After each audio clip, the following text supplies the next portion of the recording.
শেখ হাসিনাকে গ্রেফতারে ইন্টারপোলকে red notice জারির অনুরোধ জানিয়ে চিঠি দিয়েছে আন্তর্জাতিক অপরাধ ট্রাইব্যুনাল।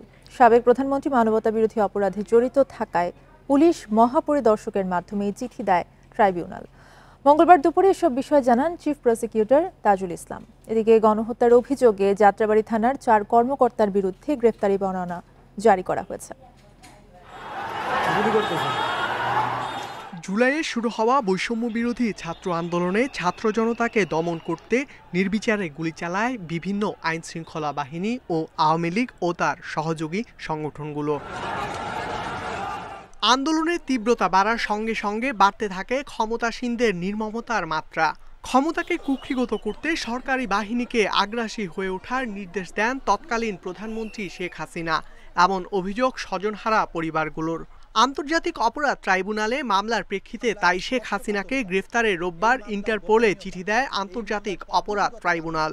মামলার আসামি পলাতক আছেন, দেশের বাইরে আছেন শেখ হাসিনা, তাকে আন্তর্জাতিক আইন অনুযায়ী ইন্টারপোলের যে ব্যবস্থা আছে, যে সিস্টেম আছে, সেই সিস্টেমের কাছে চিফ প্রসিকিউটরের অফিস থেকে আমরা রিকোয়েস্ট পাঠিয়েছি যে তিনি যেহেতু মানবতা বিরোধী অপরাধ সংগঠনের অভিযোগে অভিযুক্ত, তার বিরুদ্ধে গ্রেপ্তারি পরোয়ানা পেন্ডিং আছে, কিন্তু বাংলাদেশের জুরিসডিকশনের বাইরে তিনি চলে গেছেন।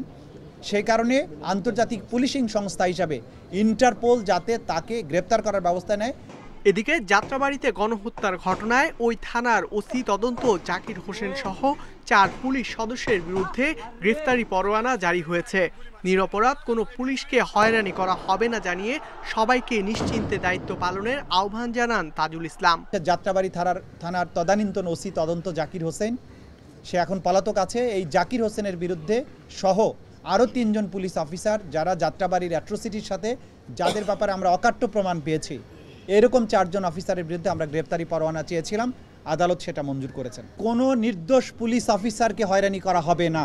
এদিকে হত্যা মামলায় অভিযুক্ত সাবেক এনটিএমসি মহাপরিচালক মেজর জেনারেল বরখাস্ত জিয়াউল আহসানকে 1 দিনের জন্য জিজ্ঞাসাবাদের অনুমতি দিয়েছে আদালত। ইকরামুল কবির, ইন্ডিপেন্ডেন্ট নিউজ, ঢাকা।